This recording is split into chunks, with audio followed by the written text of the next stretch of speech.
Welcome back to All Things Montford Point Marines. Yesterday, we explored the incredible story of Sergeant Major Lewis Roundtree, the most decorated Montford Point Marine, whose courage and dedication set the standard for generations to come. Today, we highlight a Marine who, like the Montford Pointers before him, stepped into uncharted territory. A man who carried the weight of history on his shoulders as he became the first to achieve what no African-American Marine had before. Because being the first comes with pressure, with expectation, and with the responsibility of paving the way for those who will follow. In 1970, Alford McMichael enlisted in the United States Marine Corps, standing on the foundation built by the Montford Point Marines just decades earlier. He couldn't have known that he would one day join their ranks in making history, but through dedication, resilience, and leadership, he did. For years, McMichael refined his leadership skills across the Corps. From Pearl Harbor to Okinawa, Puerto Rico to Denmark, he excelled in every billet. Drill instructor, reconnaissance company first sergeant, sergeant major of the officer candidate school, and sergeant major of the 31st MEU. He was a Marine's Marine, leading from the front and training generations of warfighters. But it was in 1999 that history was made. McMichael was appointed the 14th Sergeant Major of the Marine Corps, the first African American to hold the highest enlisted rank in the Corps.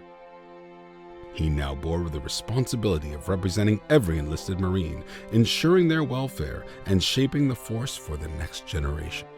This moment was a direct result of the Montford Point Marines' sacrifices.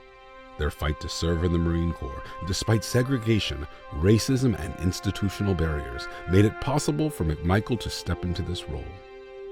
He didn't just make history, he fulfilled their legacy.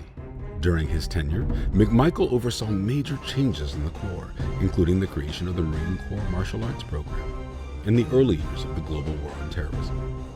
But like the Montford Point Marines, he knew that being first means ensuring that you are not the last. Even after his retirement, McMichael continued to lead, taking on a newly created position as Senior Non-Commissioned Officer for Allied Command Operations, advising Supreme Allied Commander General James L. Jones at NATO. His influence extended beyond the Marine Corps, shaping leadership on an international scale.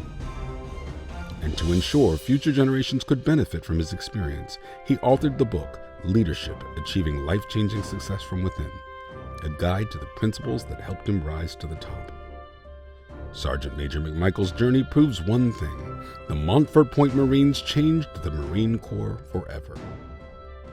To learn more about this vital piece of American history, tune in tomorrow for another exciting episode of All Things Montford Point Marines.